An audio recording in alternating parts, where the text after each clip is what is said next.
माननीय बहन जी और बहुजन समाज पार्टी इस देश में अनुशासन के मामले में ही देश में पहले नंबर पे जाने जाते हैं। माननीय बहन जी के बहुत चाहने वाले लोग हैं। माननीय बहन जी जब निकलती हैं तो वहाँ चारों तरफ लोग, उनके चाहने वाले लोग उनको देखने की एक झलक पाने के लिए अपना लालायित रहते हैं। जब हमने भ्रमण करा है तो हमने बस एक चीज दिखाई दी कि सबसे आगे बसपा सरकार जाएगी।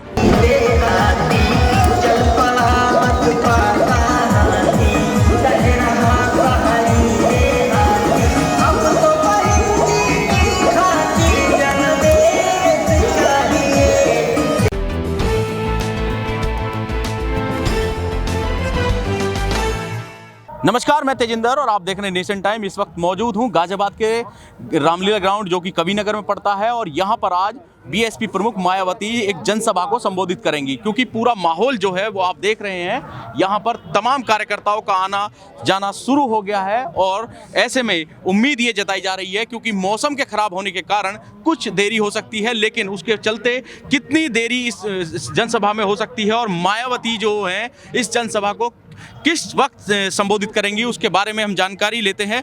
जो मुख्य जो कोऑर्डिनेटर हैं मनोज जाटव जी, उनसे हम बात करेंगे।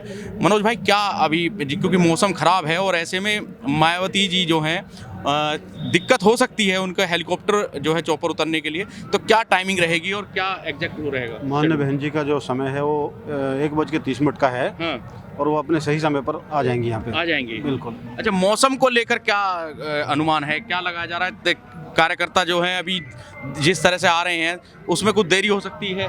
नहीं, देरी कुछ नहीं होगी कि हमारे जो केवल पास जिनको इशू करे हैं केवल वो अंदर, बाकी आप दीवार के बाहर जाके देखिए, गेट के बाहर देखिए, वहाँ पे जमघट लगा हुआ है। तो ये केवल उन्हीं के, क्योंकि बहुजन समाज पार्टी और अनुशासनात्मक पार्टी है। तो बहन जी के जो दिशा निर्देश उन पे काम करती है। इस ग्राउंड में, इस जनसभा में केवल उन्हीं को आने के निर्देश है जिनके पास में अपना कार्ड होगा। कितनी लोगों की परमिशन है? 1000 की परमिशन है, लेकिन हमने जो सीटें इसमें लगवाई 999 लगवाई है। 999 मतलब उसमें तो खास तौर पर कोविड प्रोटोकॉल का ध्यान रखते हुए यहाँ पर सीटिंग की व्यवस्था की गई है। और जैसा कि इन्होंने बताया कि 1000 लोगों की परमिशन है, लेकिन उसमें भी 999 सीटें लगाई गई हैं।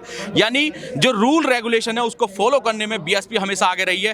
क्या कहेंगे, आगे किस तरह की जो है अब समर्थन की उम्मीद जता रहे हैं यहाँ पर जो समर्थक आए हुए हैं, क्योंकि बाहर से भी लोग, पूरा हुजूम है और कवर्ड है, वो देख भी नहीं पाएंगे? कैसे?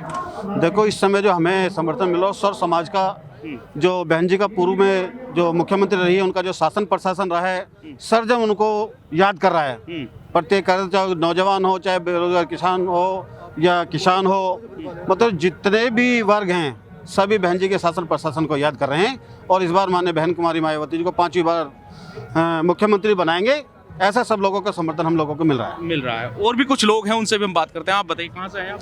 देवेंद्र विमल, सेक्टर प्रभारी हूँ, मेरठ मंडल हापुड़ से हैं। जी। आज की जनसभा को लेकर क्या कहेंगे, क्योंकि बहन जी पर ये कहा जा रहा था विपक्ष हमेशा कि बहन जी बाहर नहीं निकल रही हैं और तमाम वो नेता ये कह रहे हैं कि बाहर नहीं निकलती हैं बीएसपी प्रमुख। बहन जी हमारी राष्ट्रीय अध्यक्ष हैं।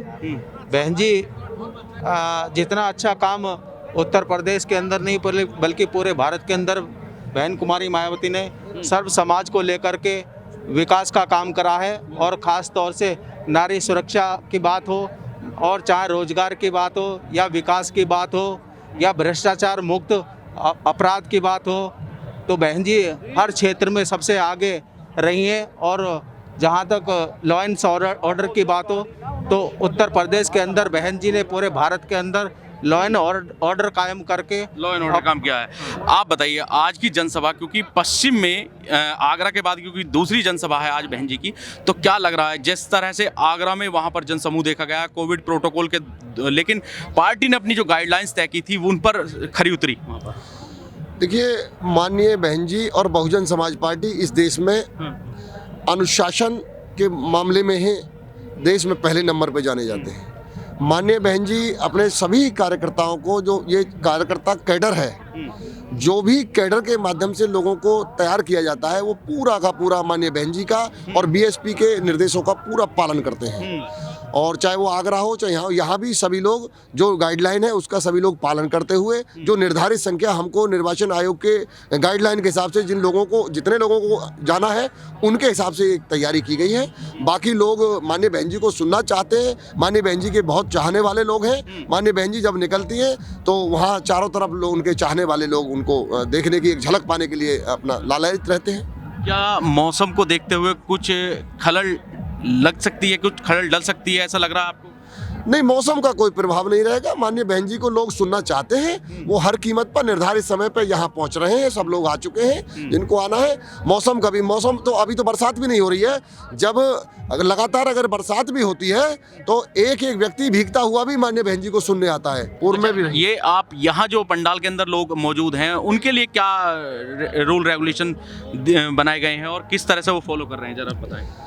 उनको जो 1000 लोगों का जो जिम्मेदारी है उनको आने की, तो जो पार्टी संगठन के जो जिम्मेदार लोग हैं जो गांव में बूथ पे जा रहे हैं, वो यहाँ से माननीय बहन जी को सुनेंगे और माननीय बहन जी का जो दिशा निर्देश है, जो चुनाव की तैयारी है। चिन्हित कैसे किया जा रहा है लोगों को जो अंदर आएंगे? अंदर आएंगे, अंदर के लिए एक व्यवस्था की गई है। जो इलेक्शन कमीशन की गाइडलाइन पे 1000 लोगों को आना है, तो पार्टी संगठन के जो मेरठ मंडल के जिम्मेदार लोग, जिसमें मुख्य सेक्टर प्रभारी और सभी जनपदों के जिलाध्यक्ष, जिला कमेटी, विधानसभा कमेटी और हमारे जो सेक्टर के जिम्मेदार लोग, उस तरह से हमने एक चिन्हित किया है, खाका बनाया कि किस तरह से लोगों को लाना है। तो विधानसभा की कमेटी होगी, विधानसभा की कमेटी से सभी नगरों के अध्यक्ष हो गए, इस तरह से लोगों को चिन्हित करके यहाँ लाया। ये कार्ड जो आप गले में ये डाले हुए हैं, ये कार्ड उनके लिए होगा शायद जो इसमें गाइडलाइन के हिसाब से जिनको 1000 लोगों को बुलाया गया है, वो उनको ये पास है। इससे अनुमति से वो लोग इधर पहुंचेंगे, उतने ही लोग पहुंचेंगे अनुशासन के माध्यम से और इलेक्शन की और कोविड की गाइडलाइनों का पूरा पालन करते हुए। आप कहाँ से हैं? मैं दुजाने से आया हूँ। विधानसभा वार्ड मेरा गांव पड़ता है, बिल्कुल बहन जी के गांव के पास में मिले हुए गांव है। मेरा गांव दुजाना है। नाम क्या है आपका? मेरा नाम करण सिंह जाटव। मैं करण सिंह दुजाना लगाता हूँ, वैसे मैं जाति से जाटा हूँ। करण सिंह दुजाना अपने नाम को मैं सरनेम लगा के आगे चलता हूँ। मेरा क्या कहेंगे आज की जनसभा, क्योंकि आपके बिल्कुल सटे हुए जनपद में हो रही है, उसको लेकर क्या कहेंगे? ये आज जनसभा हम ये जनसभा कह रही है कि ये बहन जी का शासन, यानी कि बहन जी एक कानून के दायरे में काम करती है। बहन जी ने बाबा साहब जिस देश में हर व्यक्ति के, हर प्राणी के, एक जीव के, जंतु के, पक्षी के अधिकार बनाए, बहन जी उनके मिशन को लेकर काम करती है। और बहन जी हमारी जो है कानून के दायरे में काम करती है। अब यह अब आपने हमारे भाई साहब बात कर रहे थे कि ऐसे बहन जी में क्या देखा। नहीं, हमने देखे। बहन जी तो उत्तर प्रदेश की जनता बताएगी कि बहन जी के शासन हमने क्या देखा।